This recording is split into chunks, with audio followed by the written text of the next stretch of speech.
Welcome to another episode of the Read Pile. Today I'm taking a look at Dragon Ball Super Volumes 7 and 8. This is almost, but not the entire Tournament of Power. It's not actually a tournament, it's a Battle Royale with, I don't remember how many universes participating.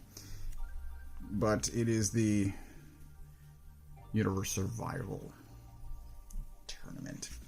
I'll show you this because this is what the battlegrounds look like to start, and then I'm going to skip ahead over to here, and this is what they look like at 2 volumes later, basically. So much destruction. Anyway, so the tournament starts, like I said, is it 7 universes? I don't remember. But there are a bunch of people. These are the participants from our universe, Universe 7. And that's how tall Piccolo should be. Figure arts, get your shit together. But I still want a figure of this version of Tenshinhan or from the Boo Saga when he shows up before immediately getting knocked out. Tenshinhan. Anyway. This has, like I said, just dozens of characters because there are 10 participants from each universe. And there's a lot of cool moments in this. There's, the one thing I will say is Frost. I want to figure Frost as well. Is this whole tournament is so much longer in the anime. And I watched that a few years ago, so my memory is... I'm losing some details. But because it's so much longer, you get a lot more time in the show to learn about these things, to see really some sweet moments in this fight. And a lot of that's sort of glossed over here. A lot of things just happened very quickly because there's a lot to get through because of the unrelenting pace of it.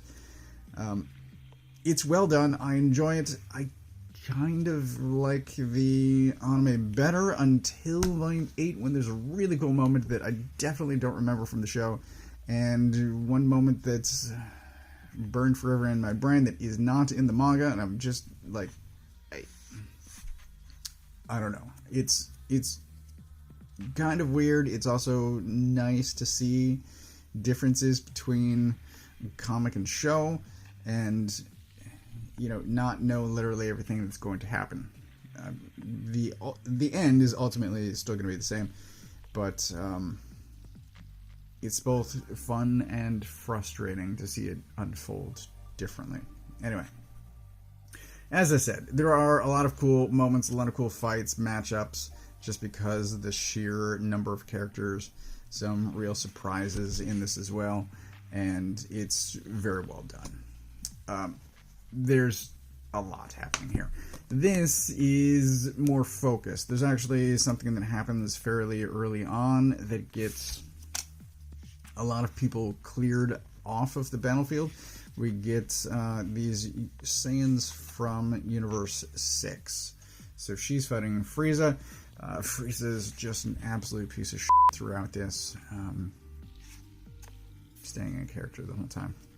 But these two, and we do have a figure of their combined form, because she basically unleashes Universe 6's version of Broly.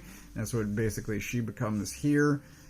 You don't see the color of her hair, but she is essentially Broly with the whited out eyes and just this power that keeps increasing, and she's just knocking people left and right off of the battlefield. So in just a few minutes, 4 universes get knocked out, and it's at that moment that it's basically down to universe... Well, before we get there. So there is Universe 6, 7, and 11. Nobody really from 11 has been knocked out yet. She is from Universe 6 and just clearing house. So Universe 11 teams up on her. Things don't look good, and then they fuse. They use the earrings, those earrings from the Boo Saga. This is them fusing together. And so now the combined form has all of her power and her intelligence, and they start mopping the floor even more. Kefla. So we do have a figure of Kefla from Figure Arts, but there are plenty more that I would still like, including some of these gods. Not this one, but there are the clown guy. I think might be really interesting to see in figure form as well. So it winds up being Kelfa. I just was looking at Kelfa versus Gohan, which is a great matchup. But the surprise here, so we don't get the Ultra Instinct Kamehameha, which was really a standout moment from the show. And Ultra Instinct really, I thought, was teased earlier in the show than it is here. He does momentarily get it, because he is trying to break through to a next power level. And this is crazy. So Kame is still in the, I'm just going to say Battle Royale. And Kame gives a motivational speech to Goku. He has a light bulb moment. And then it's Kame versus Jiren, which is the craziest, most lopsided matchup I think I've ever seen. And this absolutely should be in the show. If it is, and I just don't remember, then my memory is worse than I know. But this totally should have been in the show, and I don't think it was. I did Google this, and I think there might be like a video game clip or something. But holy crap, this was incredible.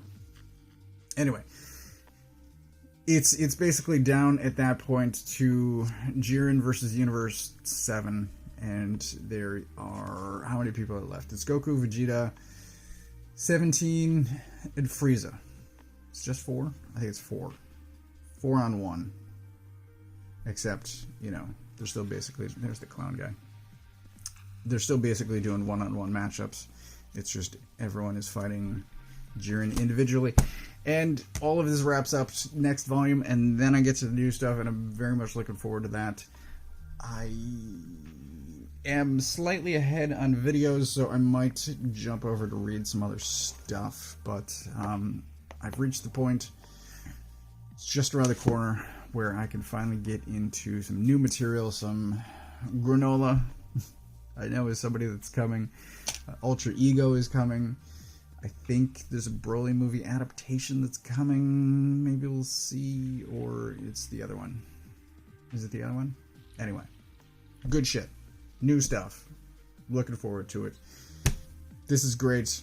If you're into Dragon Ball, it's a huge asterisk. I put the same asterisk anytime the Game of Thrones novels come up. I'm like, I love it, but it's definitely not for everyone. So I'm having a blast reading these, revisiting. There's the clown guy. Yeah, it's a hell of a lot of fun. And I'm glad that this must be a new printing of Volume 8, because the paper is whiter than this is more newsprint. Doesn't really come through, but you can see a little bit there. Anyway, I'm glad that they are seemingly reprinting the older volumes that have been out of print, out of stock for a while, so that I can keep reading. Thank you.